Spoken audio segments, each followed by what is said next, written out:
Bueno, buenos días. En esta presentación virtual, agradecer que me hayan invitado a participar del curso y espero que podamos juntos aprender un poquitito más. El tema es estado actual de las manifestaciones clínicas del COVID-19, digamos un pantallazo, un poco de todo, un poco de lo que pasa con la realidad del COVID, y un poco por qué es una enfermedad tan contagiosa, un poco de fisiología y pulmonar, un poquito de todo.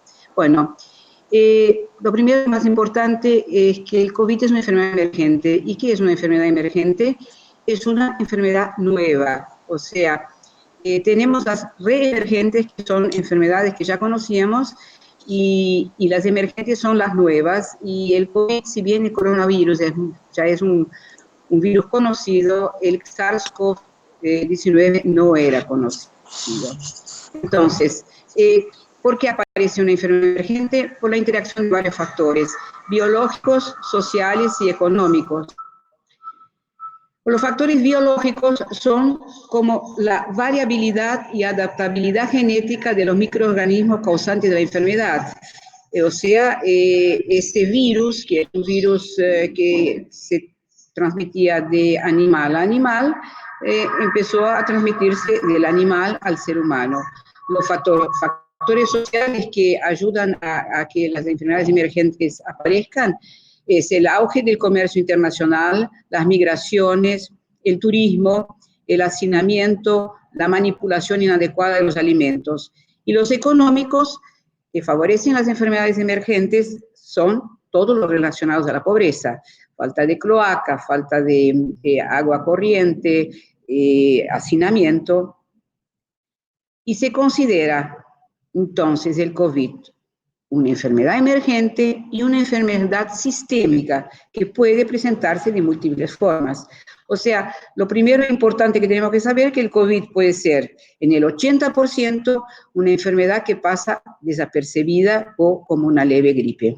Y el 20% restante tiene un 5% que va a ser una enfermedad grave y que va a presentarse de esa manera multisistémica, y el otro 15% tendrá algunas manifestaciones un poco más importantes que un simple resfrío o una simple infección viral. Los síntomas son fiebre, tos, dolor de garganta, que se llama odinofagia, pérdida del olfato, que es la anosmia, pérdida del gusto, que es la digeusia, conjuntivitis, diarrea, lesiones en piel de aparición súbita. Acá tenemos una radiografía de los síntomas muy actual de Argentina. Entonces, ¿qué fue lo más importante? La fiebre, le siguió la tos, le siguió el dolor de garganta o odinofagia, la cefalea, la artralgia. O sea, que los síntomas más comunes acá en nuestro medio es fiebre, tos y dolor de garganta. Y entonces, después había por cantidad de síntomas, es interesante ver que tiene solo fiebre 160, fiebre más síntoma 556, fiebre más 2 síntomas 628. El síndrome respiratorio agudo severo o SARS-CoV-2 es, como les dije, 5% de lesión pulmonar grave con difusión multiorgánica, shock, acidosis metabólica, lesión pulmonar severa y lesión hepática y renal. Volveremos a ese tema más adelante. Acá nunca está de más volver a decir que la transmisión es por vía aerógena, y las importantes son las famosas gotitas de Flügge. Flügge fue un médico que descubrió la importancia de la transmisión aerógena de las bacterias y de los virus. El COVID es un virus con alta tasa de replicación, por lo cual las medidas de aislamiento y control social son muy efectivas. O sea, teniendo en cuenta el patrón de gotitas de Flügge, ustedes pueden imaginar que esa es la verdadera razón por la cual tenemos que hacer el aislamiento. Una superficie alveolar de más de 100 metros cuadrados es expuesta a diario a 8 litros de aire contaminado con partículas orgánicas e inorgánicas, incluyendo distintos tipos de microorganismos que entran a los pulmones, participan de la respiración y sale. O sea, sorprende que el aparato respiratorio se mantenga estéril y libre de agresión de esos agentes. La boca es el mayor repositorio de bacterias en el tracto respiratorio superior. La saliva contiene aproximadamente 180 bacterias por mililitros. ¿Y cuáles son los mecanismos biológicos que nos previenen de las infecciones? Son las enzimas y sustancias como la lisozima, la lactoferrina, la fibronectina, el complemento y la IgA. Normalmente, el espacio aéreo por debajo de las cuerdas vocales no se encuentra colonizado por bacterias. Entonces, ¿qué vemos acá en la vía aérea superior? Vemos los cornetes, vemos la secreción nasal clara, vemos acá abajo acá están las cuerdas vocales. O sea, anatómicamente, debajo de este punto anatómico, tendríamos una vía aérea estéril. Por lo tanto, lo que estamos viendo acá es una vía aérea superior y es importante ver toda la parte anatómica. ¿Por qué? Porque tenemos lo que se llama las barreras físicas contra la infección, y ahí viene la anatomía, la filtración aerodinámica, las fibrisas nasales, la tortuosidad y angostura de los cornetes, y el abrupto cambio de dirección que debe realizar el aire ingresado con la inspiración para llegar, a ver, acá, para llegar al árbol traqueobronquial inferior. O sea, tenemos acá, allá vimos los cornetes. Uy, ¿cómo va esto rápido? Espera, a ver, ahí está. Entonces, acá tenemos el cartílago. Esta es la tráquea, más o menos, nosotros vimos dónde estaba la laringe, y a partir de acá se da lo que se llama la división de la tráquea en dos bronquios principales. Es muy sensible eso. No, ya está. Y entonces, esto que vemos acá sería la arborización traqueobronquial. O sea, tenemos las barreras enzimáticas, biológicas, y tenemos las barreras físicas, anatómicas. Entonces, la tortuosidad y angostura de cornetes, el abrupto cambio de dirección que debe realizar el aire ingresado con la inspiración para llegar al árbol traqueobronquial con sus más de 20 divisiones antes de llegar a los alvéolos. Todo ese camino favorece la impactación, la sedimentación y la difusión de las partículas suspendidas en el aire. Y los reflejos glóticos y nauseosos evitan la aspiración orofaringea. Las cilias del epitelio respiratorio expelen al exterior el material que luego de impactado queda adherido a la sábana mucosa.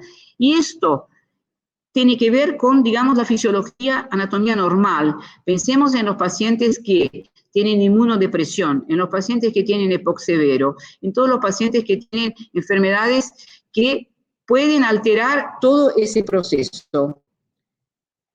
La limpieza mecánica se produce por los mecanismos de tos y clearance mucociliar. La IgE y el surfactante facilitan la depuración y fagocitosis, contrarrestando la adhesión bacteriana. Todos los animales con respiración aérea han desarrollado un complejo surfactante que facilita la mecánica pulmonar. ¿Qué es el surfactante? Es un agente tensoactivo presente en los alvéolos pulmonares que en contacto con el agua modifica su tensión superficial. Y está formado por una mezcla de proteínas y un 90% de lípidos secretados por células que se llaman neumonocitos tipo 2, que están en el pulmón y que son cuboideas y que cubren el 5% de los alvéolos. Los alvéolos serían las terminaciones del árbol traqueobronquial, del árbol bronquial, y es donde se realiza lo que se llama la hematosis. La principal función del surfactante es disminuir la tensión superficial de una fina lámina de líquido que recubre esos alvéolos y que es la interfase aire-líquido, facilitando su expansión. Si el surfactante no está presente o es defectuoso, el pulmón se vuelve altamente inestable y puede colapsar. Bueno, tenemos la enfermedad del recién nacido, que es la enfermedad que le falta el surfactante o todavía no está muy desarrollado, que hoy en día se puede diagnosticar en fase prenatal, que se llama enfermedad de la membrana hialina.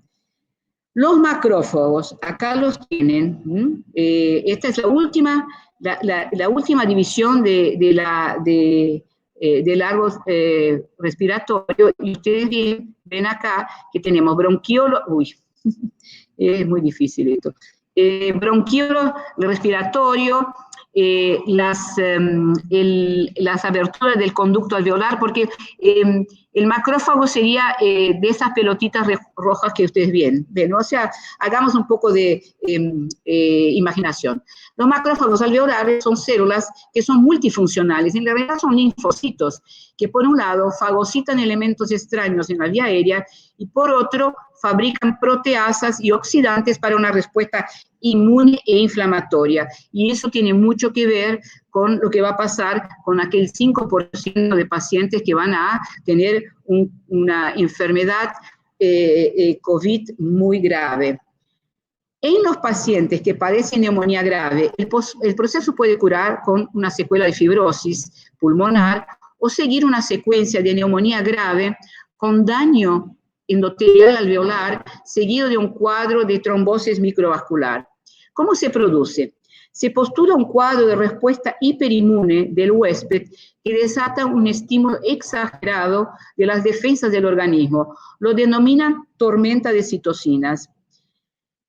¿Y cómo se produce esa reacción? O sea, la agresión del virus ataca al alvéolo pulmonar, produce una reacción inflamatoria intensa y produce lo que se llama un daño alveolar difuso. Entonces, se forman membranas hialinas con células mononucleares y macrófagos que infiltran todos los espacios aéreos, produciendo un engrosamiento difuso de la pared alveolar. Y a la vez puede ocasionar también daño en los pequeños vasos pulmonares, alterando su circulación y produciendo microtrombosis. Esas microtrombosis se pueden reproducir en otros tejidos del organismo, y entonces puede afectar el cerebro y el riñón. Y si bien es raro, hay reportes de accidente cerebrovascular en pacientes menores de 50 años que tuvieron COVID y que se produce por ese mecanismo. El daño pulmonar y la inflamación pulmonar, la alteración de esa membrana alveolocapilar, el edema, la inhibición de las propiedades del surfactante, la inestabilización del pulmón, el colapso alveolar, todo eso es lo que provoca la necesidad de intubar al paciente para forzar la apertura de los pulmones mediante la ventilación asistida. COVID y EPOC. El impacto del COVID y EPOC, a través de toda esa fisiología que les mostré, ¿qué nos puede aportar? Los estudios son muy actuales y son prácticamente todos de China. El EPOC aparentemente sí complica las complicaciones del COVID.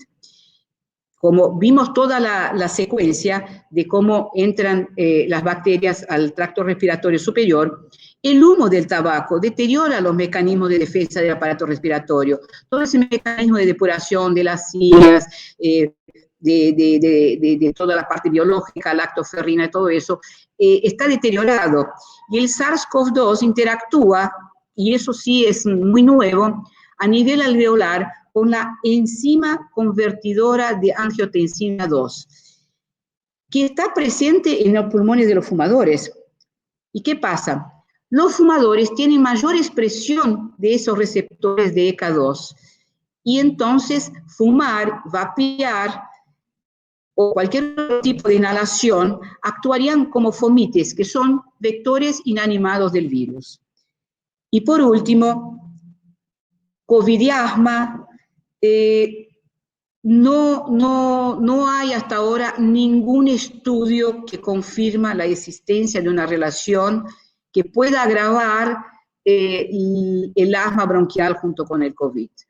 Y bueno, por último, estoy a disposición de ustedes para cualquier pregunta, y me había olvidado de decir que soy la doctora Eliane Mayer, que soy neumonóloga, que trabajo acá en el Hospital María Curie, soy la neumonóloga del consultorio externo de neumonología y estoy dispuesta a escuchar cualquier pregunta que necesiten. Y muchas gracias.